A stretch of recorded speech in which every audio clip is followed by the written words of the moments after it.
Hello friends, आजच्या व्हिडिओमध्ये तुमचे मनापासून स्वागत करते। तर आज आपण बघा इथं मागे हुकांचा प्रिन्सेस कट ब्लाउज पाहणार आहोत।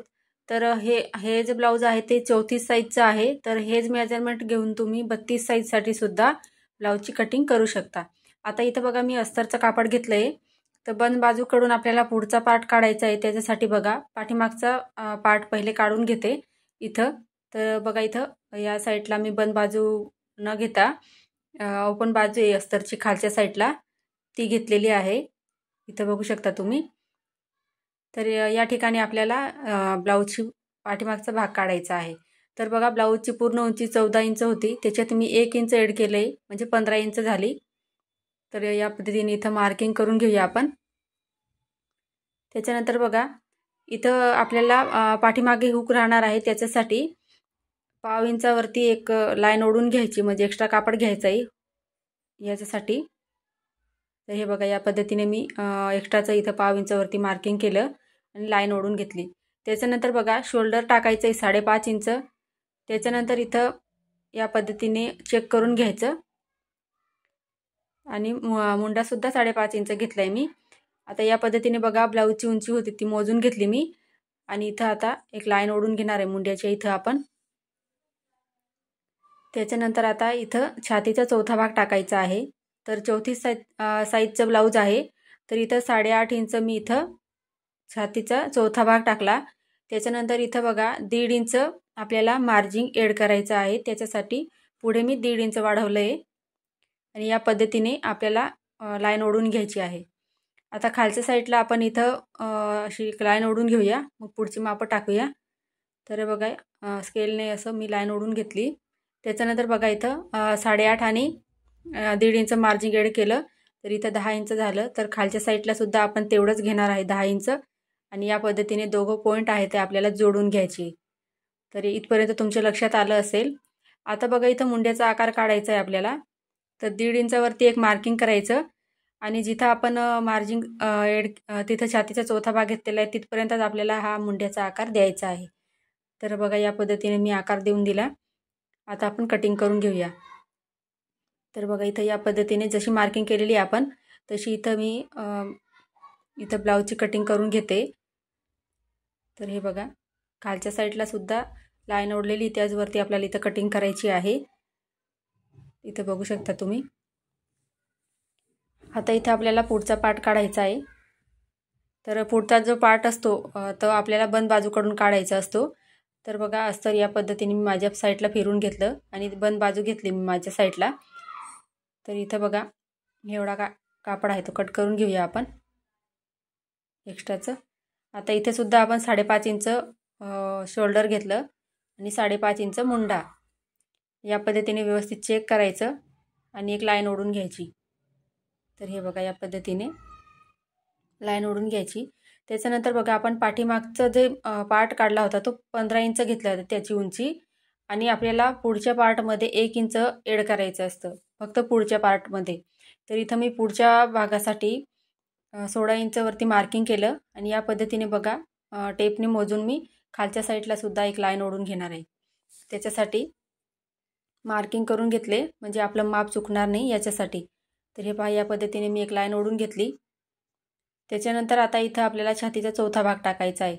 तर इथं हे 8.5 इंच घेतलं, त्याच्यानंतर इथं 1.5 इंच मार्जिन असं करून मी इथं 10 इंच छातीची घडी घेतली। आता छातीची घडी 10 इंच खालच्या साईडला सुद्धा टाकायची आणि व्यवस्थित आपल्याला ते पॉईंट आहे ते जोडून घ्यायचे। तर हे पहा या पद्धतीने मी जोडून घेते व्यवस्थित। हे बघा त्याच्यानंतर आपल्याला पुढच्या मुंड्याचा आकार द्यायचा आहे 1 इंचावरती। तर बघा या पद्धतीने इथं आपल्याला 1 इंचावरती मार्किंग करून व्यवस्थित हा आकार द्यायचा आहे। आता आपल्याला इथं पुढचं गळा वगैरे पुढचं पार्ट काढायचं आहे। तर इथं 2.5 इंच गळा रुंदी घ्यायची आणि गळा आहे तुम्ही तुमच्या आवडीनुसार घेऊ शकता।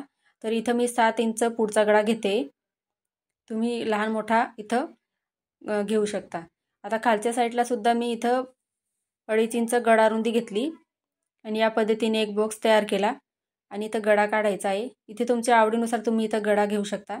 तर इथं मी पानगळा घेते सिंपल। तर हे पहा या पद्धतीने पानगळ्याचा आकार काढून घेतला। त्याच्यानंतर आपल्याला बघा इथं पुढचा जो टक्स असतो उभा टक्स तो मोजायचा आहे. तर 10.5 इंच येतो बघा. या ब्लाऊजचा 10.5 इंच आहे. जर तुम्ही कटोरीवरनं माप घेत असाल तर जिथे कटोरीचं टोक येत असेल तिथपर्यंत तुम्ही इथं पुढचं टक्सचं माप घेऊ शकता. आता आडवं मार्किंग करायचं आहे 4.25 इंच. तर हे बघा या पद्धतीने मी दोघं साईडचे पॉईंट घेतले, उभा आणि आडवं. आता खालच्या साईडला सुद्धा 4.25 इंचावरती एक मार्किंग करायची आणि हे दोघं पॉईंट आपल्याला जोडून घ्यायचे. तर हे बघा दाखवले त्याप्रमाणे. आता इथं बघा आपण इथून पुढे 2 इंच घ्यायचे आणि वरती आपण इथं परत आपल्याला 2 इंचावरती मार्किंग करायची. हे बघा या पद्धतीने. हे झालं, इथं 2 इंच घेतलं, त्या साईडला 2 इंच घ्यायचे. हे आपल्याला शिलाई मार्जिनसाठी घ्यायचं आहे. आणि मुंड्याच्या तिथून बघा 1 इंचवरती मार्किंग करून हे एक्स्ट्राचं इथं हे दोघं पॉईंट जोडून घ्यायचे.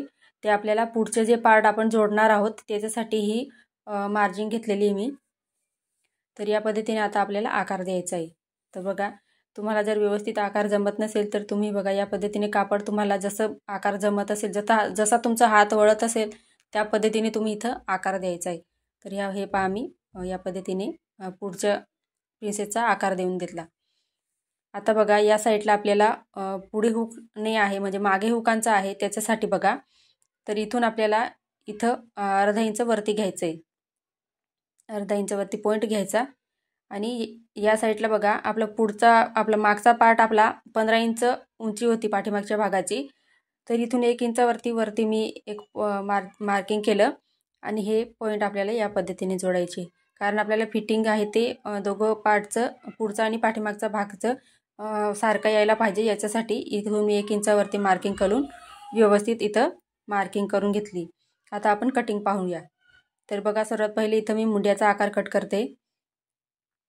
तर हे बघा या पद्धतीने. तर तुम्हाला काय समजलं नसेल तर तुम्ही कमेंटमध्ये मला विचारू शकता. आणि या ब्लाऊजची जर तुम्हाला स्टिचिंगचा व्हिडिओ पाहायचा असेल ते सुद्धा मला कमेंट करून नक्की सांगा. काय डाऊट असतील ते सुद्धा तुम्ही मला कमेंटमध्ये विचारू शकता. आता बघा इथं मी खालच्या साईडला आकार होता तो कट केला, म्हणजे जसं होतं तसं कट केलं. आता आपण इथं एक्स्ट्राचं होतं अर्धा इंच ते कट केलं आणि इथं कटोरीच्या इथं कट केलं बघा. त्याच्यानंतर आपण मध्ये जो गॅप घेतलेला होता 2 इंचाचा तो इथं कट करायचा आहे सर्वात पहिले. तर इथं बघू शकता या पद्धतीने मी कट करून घेते. तर जसं दाखवलेलं आहे तसं या पद्धतीने कट करून घ्यायचं आहे. तर बघा असं डायरेक्ट तुम्हाला जर कापडावरती कटिंग जमत नसेल तर तुम्ही पेपर पॅटर्नसुद्धा याच पद्धतीने काढून ब्लाऊजवरती कटिंग करू शकता. आता इथं बघा आपण बाहीची कटिंग करणार आहोत.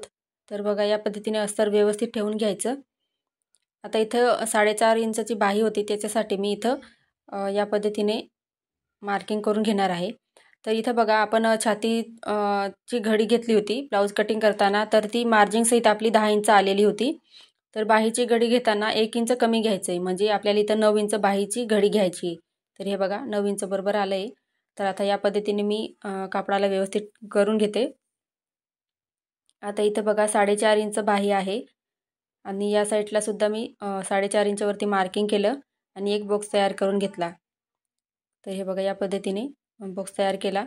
त्याच्यानंतर इथं आपल्याला आकार देण्यासाठी 2.5 इंचावरती मार्किंग केलं वरून आणि आतल्या साईडला बघा 2 इंचावरती मार्किंग करायची. या पद्धतीने लाईन ओढून घ्यायची आणि इथं बघा 3 पॉईंट घ्यायचे आपल्याला 1.5 इंचाचे.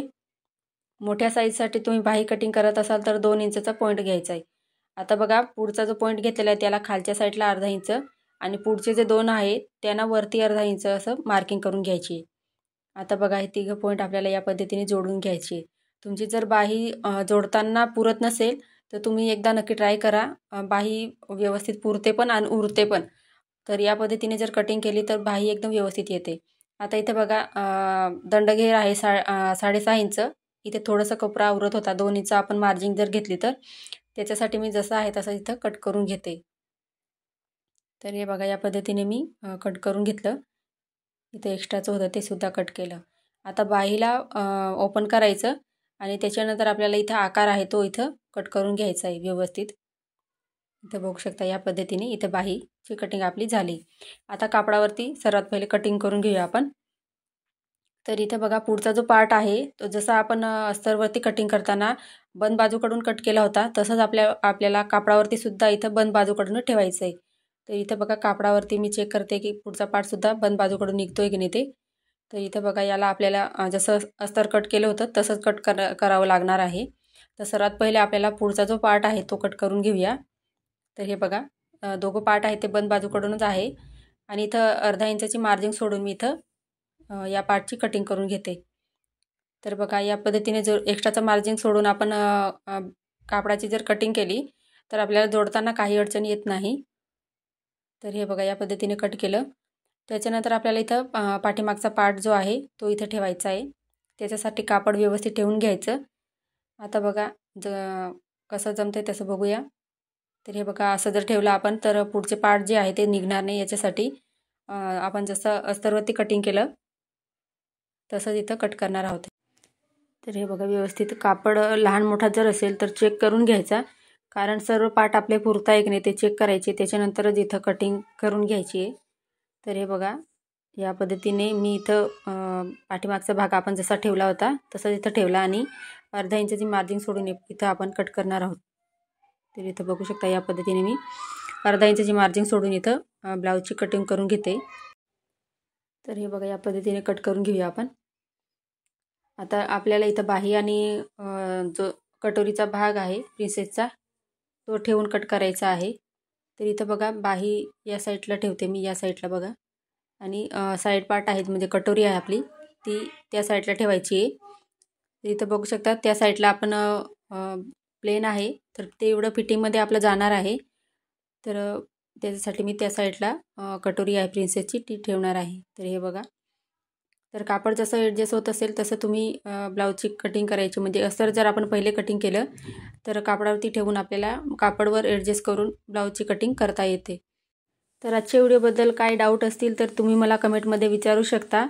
आजचा व्हिडिओ आवडला असेल तर प्लीज लाईक करा. चॅनलवर जर नवीनच असाल तर चॅनलला सबस्क्राईब करून घ्या, जेणेकरून नवीन व्हिडिओ सर्वात पहिले तुमच्याजवळ पोहोचेल. पुढचा व्हिडिओ तुम्हाला कोणत्या टॉपिकवर पाहायचा आहे ते सुद्धा नक्की कळवा. धन्यवाद.